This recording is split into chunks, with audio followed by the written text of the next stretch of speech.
One thing I've noticed is that we as like people assigned female and conditioned as female whenever we're young will often like engage in internalizing misogyny. And the way that we do this a lot of times is by allowing ourselves, like we allow ourselves to like cut corners, to make excuses, be like harmful behaviors sometimes, like harming ourselves, harming other people. Like we get to be like a little bit emotionally manipulative, or it's okay for us to be like deceptive, even with people who like we really genuinely care about and want to build bonds with.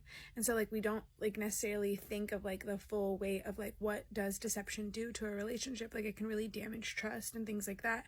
And so we put all of that, like we just cut through all those corners and don't really pay attention to the meat of like, if we have a shared goal of building a bond, it's going to require certain things, and certain things will derail that. And it doesn't mean that those things can't happen. It just means that like we need to have an understanding that when they happen, that it makes sense that it hurts to me, because otherwise then like you end up in petty conversations about how like, oh, it's like you shouldn't feel as bad as you feel about it and stuff like that. And you don't want to end up in conversations like that with people who you've been friends with for a long time. So you try to like figure out early on if they have a practice of doing that.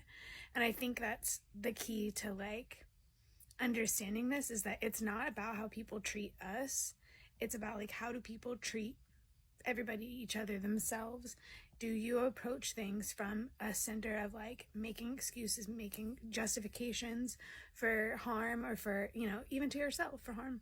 And it's not to say that those things are terrible things, but it's just like that's been a thing that's always been on my radar as somebody who experienced sexual violence really young.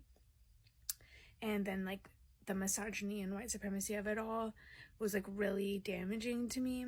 I honed in on understanding that people who make excuses like that will make excuses for people who hurt you, will try to get you to go back into being around people who don't mean well for you, because they make excuses for themselves to hurt other people, and they make excuses for other people to hurt them.